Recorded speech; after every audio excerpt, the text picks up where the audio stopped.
Chaos, confusion and commotion.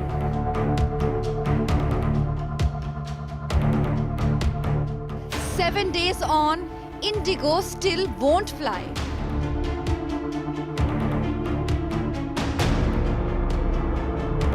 Delhi IGI airport sees baggage pile-up.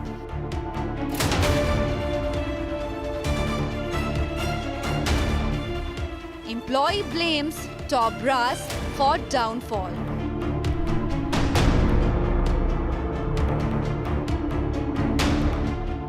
Aviation Minister says IndiGo responsible for fiasco.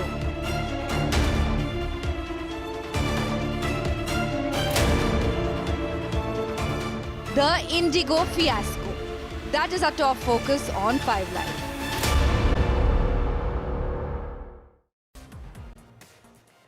All right, it's day 7 of the aviation chaos and IndiGo is still in a free fall. India's biggest airline now remains paralyzed and the disruptions show no sign of easing, at least till the 15th of December is what we are hearing. Now today alone, over 500 cancellations took place. Delhi topped that list with 134 flights scrapped, followed by 127 in Bengaluru, 112 in Hyderabad, 71 in Chennai, 21 in Ahmedabad and 16 in Srinagar. IndiGo says it will run 1,800 flights today. An improvement, yes, but nowhere close to normalcy. At Delhi's IGI airport, let's bring you those visuals as well now. Piles of abandoned luggage still line the terminals. This even after the orders to return every misplaced bag was made by the government. And now the DGCA has given IndiGo a final 24 hours to explain the collapse. The Civil Aviation Ministry held another emergency review. It says that real-time checks are underway at major airports and airlines have been told to tighten operations immediately. The ministry's latest numbers show sheer scale of the crisis. Sample this. According to the ministry, 827 crore has already been refunded. 5.8 lakh PNRs were cancelled in December. 9.5 lakh cancelled since November 21st and 4,500 bags are still unreturned. IndiGo says it will fly to 137 of its 138 destinations today, but that does not account for nearly 500 cancellations still hitting passengers. 7 days in, this is now a full-blown aviation crisis, emergency, call it what you want. Passengers are stranded, holidays are derailed, trust has been shaken. And through it all, one core question remains unanswered. What triggered this meltdown? IndiGo has still not offered a clear explanation. And so today, the chaos continues. Another question is beginning to surface as well, one that goes beyond operational failure. Was this crisis simply a collapse, or was it something more deliberate? Some are now asking whether this disruption was engineered to pressure the government to resist or delay the proposed extended rest rules for pilots.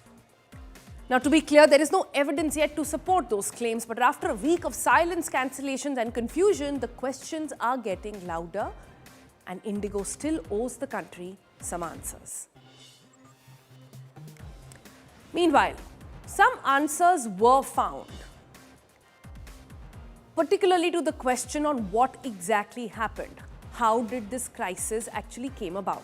Now, while the world speculates, a long-time employee of the airline IndiGo has revealed it all in an open letter. He talks about how the airline really operates behind the scenes, how the pilots and the staff saw this fiasco coming way before anybody else did, and importantly, who all are responsible. The letter names at least 8 senior officials, including the CEO, and it details years of neglect. The letter also paints a very grim picture. Years of mismanagement, employee exploitation, repeated warnings about safety risks and pilot fatigue ignored by the airline's entire top brass. Take a look at what this letter says.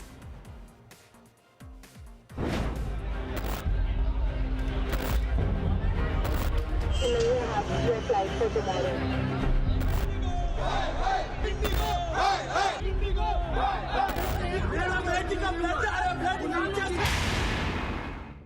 I am writing this not as a spokesperson, not as someone hiding behind corporate language, but as an IndiGo employee who has lived through every shift, every sleepless night, every humiliation, every squeezed paycheck, and every impossible roster.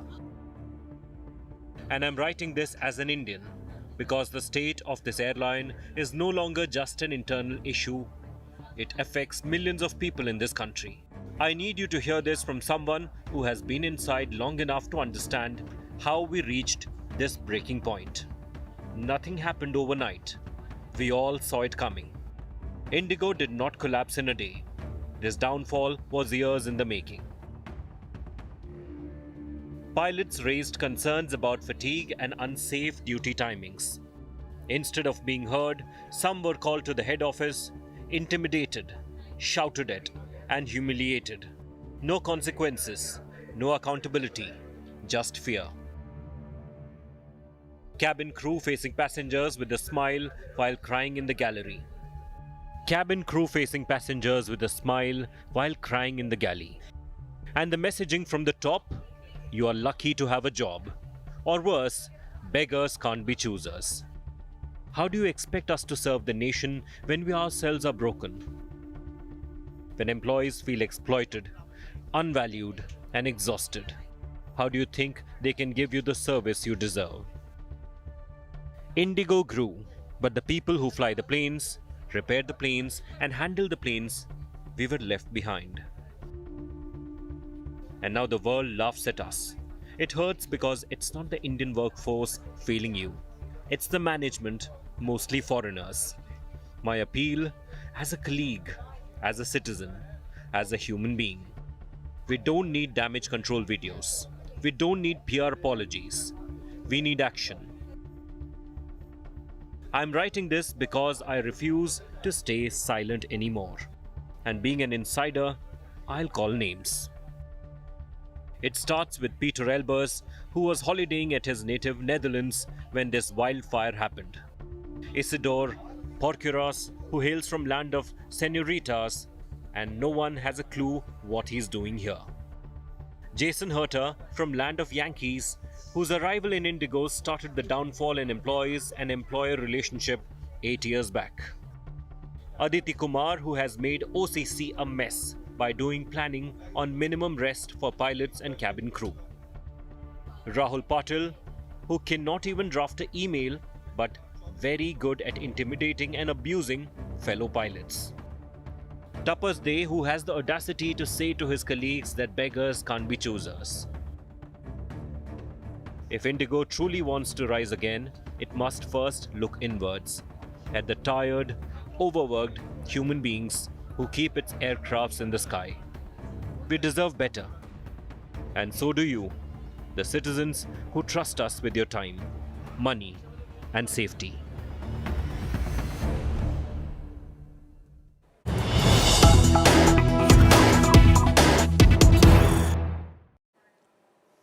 All right, some updates coming in on that story. Let's take a look at that. IndiGo has now less than an hour to reply to the government on what exactly happened. 6 p.m. is the deadline for IndiGo CEO to reply to all the questions which have been asked by the Ministry of Civil Aviation. The extended deadline for IndiGo ends at 6 p.m. today. So let's really wait and see what they have to say. But I have my colleague Amit Bharadwaj joining us now to take us through all those details. Amit, what exactly is IndiGo expected to say in their reply when their employees, their current employees, have only outed the entire top management? The questions asked from IndiGo are quite tough, and the problems will only further increase from here. And I'm saying that on the basis of the conversations and the kind of emotion that's going on within the Ministry of Civil Aviation. It's making pretty evident that stringent action is on the cards for IndiGo management. And not only the CEO of IndiGo, Peter Elbers, but also the COO of IndiGo has been sent the show cause notice, and both of them had sought an extension of 24 hours, which is the deadline they set it for themselves today. So by 6 p.m., the IndiGo CEO and the COO, the Chief Operating Officer, will have to respond to the show cause notice, in which it was particularly said by the FSD Director of Operations, R.S. Jamwal, that on prima facie, it looks like IndiGo not complied with the norms and the rules that were set for every airline in India. And Ram Mohan Naidu, the Minister of Civil Aviation, had very particularly told me that, look, the problem did not happen with SpiceJet, it didn't happen with Air India, it didn't happen with Akasa. It happened only with IndiGo, and it was enormous to the extent that entire airport infrastructure of India was turned into worse than a bus stand. Back to you. Yes. Sonal. Amit, you know, the thing is, extension seems to be the favorite word and the favorite play for IndiGo. They first want extensions on rest rules, now they want extensions for reply. This has been 7 days going. How is the government being so lenient with IndiGo? I really want to understand. And what happens if they fail to reply by 6 p.m. today? This is a question I'd asked Ram Mohan Naidu, the Minister of Civil Aviation, very directly, that did you succumb to the pressure of IndiGo in this particular context, because they are the largest player when it comes to domestic aviation infrastructure, private domestic aviation infrastructure. He said, no, our priority is passengers, and that is why we did give abeyance till February on certain conditions to IndiGo, because we wanted the students, the flyers, those tourists to fly back to their destinations, and there was no other option but to bring back the entire infrastructure into place. We'll have to see what kind of response comes from the CEO and COO of IndiGo, and henceforth the action which is on the cards. Back to you. All right, Amit, thanks so much for those updates. We'll come back to you at 6 to really understand what exactly is it that IndiGo has decided to tell the government finally. But there are some more updates. Let's take a look at that. This one coming in over the backlash that IndiGo seems to be now getting from the Moody's agency. Now, Moody's has now slammed IndiGo for the mess. The rating agency says IndiGo's credit negative now. It also goes on to say that IndiGo failed to plan the air operations. The rating agency also goes on to say the lapses in IndiGo planning altogether. It also highlights the oversight that was undergone by the ministry. IndiGo knew rules for a year, but they still did not act. And exactly the question that all of us are asking here as well.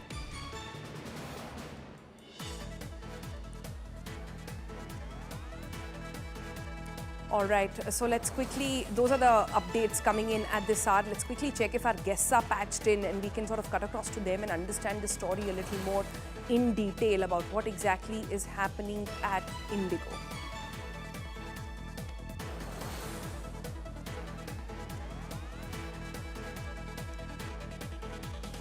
All right, that's the big story over here, but the IndiGo airline has been a mess. What is happening today? They have operated almost all destinations today after 7 days of the fiasco, but not all flights are running. There are still thousands of cancellations that are taking place, and anybody who has a flight at the moment has been advised to pre-check and understand whether or not the takeoff will take place, because even the communication online, that the messages that you get from airlines, especially like IndiGo, has been an absolute collapse. Okay, joining me next is Joseph. He's the lawyer for the Federation of Indian Pilots. Joseph, we've been looking at the story very closely. In fact, all Friday I spent a good time at the Delhi airport to actually understand what was happening there. And these visuals that you see seem to be a recurring theme. Inside the airport was a boiling pot. People were angry because these were the people who had no idea, and they were stuck because their luggage was there, their kids were crying, they had no idea or communication coming in. Outside the airport, there was another degree of chaos. But my question to you is pretty plain and simple. When you have a notification from the government which is in the interest of the pilots, interest of the flyers as well, the only person or the only category it does not benefit is the flight's profiteering, right? Apart from the top management, it is in the good of everybody else, right? And when it's 1 year in coming, is it possible that they will end up not having any flights? Like, in your mind, is that possible, is that kind of breakdown or meltdown, as we've been calling it, possible to have just erupted on its own, or is this orchestrated? My personal opinion is this, that this is an issue which has been 2 years in the coming, because, the first notification was released on 22nd of November, 2023. At that stage, they took time. And, the Minister of Civil Aviation, the then Ms. Jyotiraditya Scindia, had announced this notification via Twitter on 3rd of January 24. So all the airlines were aware of it as early as 3rd of January 24. And the 8th of January 24 was when this car or the civil aviation requirement was released, with a date of 1st of June 2024. So this is definitely 18 months prior when the notification was to be done. The airlines fought it tooth and nail, and IndiGo was fighting it tooth and nail from implementing it from 1st of June 24 as per the 8th January 24 notification. Now, they very well knew what was coming. They could have kept their house in order. They failed to do it, and they even have not done it till now, 18 months. This is a slap on the face of the government. This is exactly what a private airline, and not a small one at that, the largest, holding a sharehold, with passenger share of more than 60% of the shares. Yeah. Now, for a company like IndiGo to circumvent the laws, okay, a law which has not which has come over a 2 or 3 month period, but has been over 2 years in the making, and over 20 hearings before the Delhi High Court. There were over 20 hearings on this very matter before the Delhi High Court, and finally, and there was a consent order passed, pursuant to which this car came to be notified. When I mean car, the civil aviation requirement came to be notified. On 26th of March 2024, the first date was deferred. They fought it thereafter for a year thereafter in the High Court of Delhi. Thereafter, the court gave up, and court gave them an ultimatum on, if I'm not mistaken, on 23rd of January 25, specifically saying that no further time will be granted for the implementation of the car.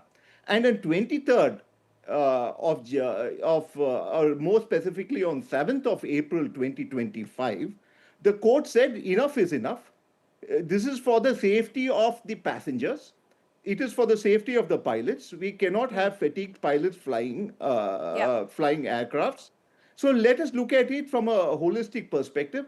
And then the court, in consultation with all other airlines, and there were 4 meetings which the court organized between the DGCA and the airline companies. And it was only after the 4 meetings were held that it was the current date, the first notification of 1st of July 2025 was notified. Got it. The airlines complied with it till 1st of July 2025. Mr. Joseph, what you're essentially saying is that extension after extension was either taken by IndiGo, or what you're also suggesting is that they have practically arm twisted the government by the sheer power of airline control that they have. 60% of the skies are with them, basically. Then they have simply arm twisted the government into listening to them. But I want to get to a slightly more deeper question, and Captain C.S. Randhawa, who's the president for Federation of Indian Pilots, is also here with us. Captain Randhawa, I want to understand this from you. When rostering is done, is it possible that because of crunch of enough pilots, you will have no flights operate? Like, I get it. We also do rostering in our own system for anchors, for producers, etc. When you struggle with rostering, you struggle with, say, 10 flights, 20 flights, maybe 100 flights, 200 flights. How is it that IndiGo could not operate any flight?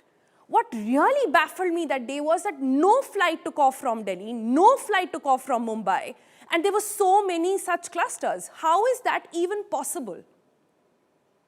Day one, that is from the 2nd of December, the FIP has been clearly voicing its opinion and saying it is not weather, it is not ATC congestion, it is not FDTLCR, it is not crew shortage, it is because it is pre-planned.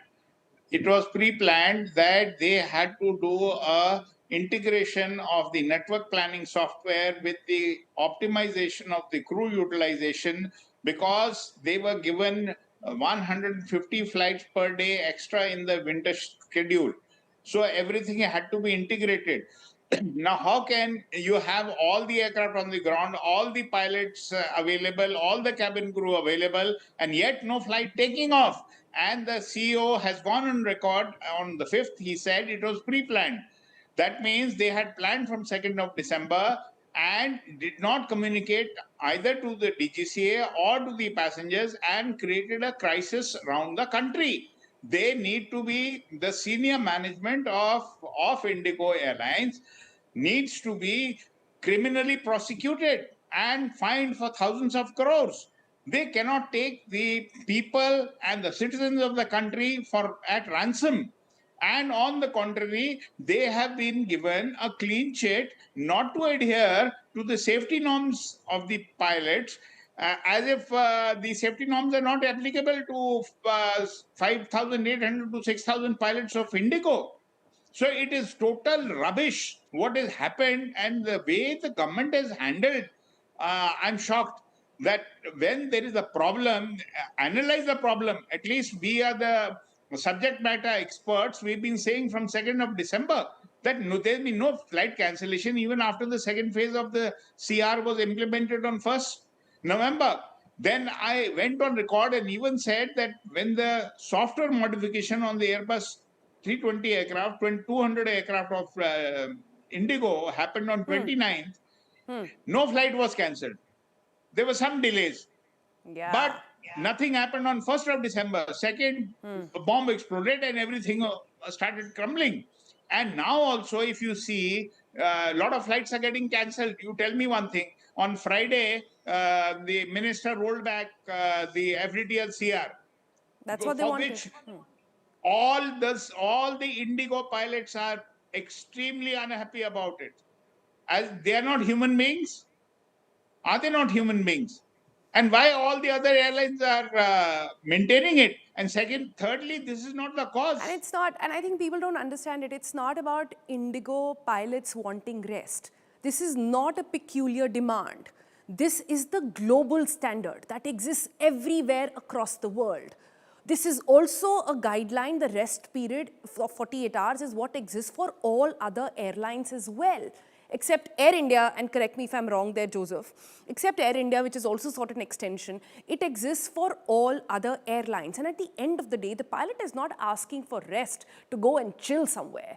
They are asking for rest so that they are not fatigued. And your and my life is in the proper hands of a person who has a functioning brain, who's well rested and is able to do the job properly. That's what this entire story is about. But I have last few minutes and I want to give that to Joseph to understand this. Joseph, the pilots clearly don't agree. They don't have much to do at this point, and that open letter said it all, that they've been told that beggars are not choosers. You know, it's my way or the highway, or the flyway, if you can call it that in the case of IndiGo. It's either IndiGo or you can look for a job. They've been told very clearly.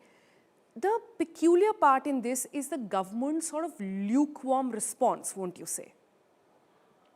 Correct. Yeah, that's one of the other peculiar parts. But then the issue is this, that here is an airline which has got away with murder every time, and they always benefit. When the prices go up, despite the fact that they don't fly airlines, they still earn money, because you're talking of prices in the range of 45,000 for a flight between Delhi to Jaipur. You're talking of 1 lakh for a flight from Delhi to Mumbai. The airline is anyway making the money. So they are not in any loss because of all of these cases.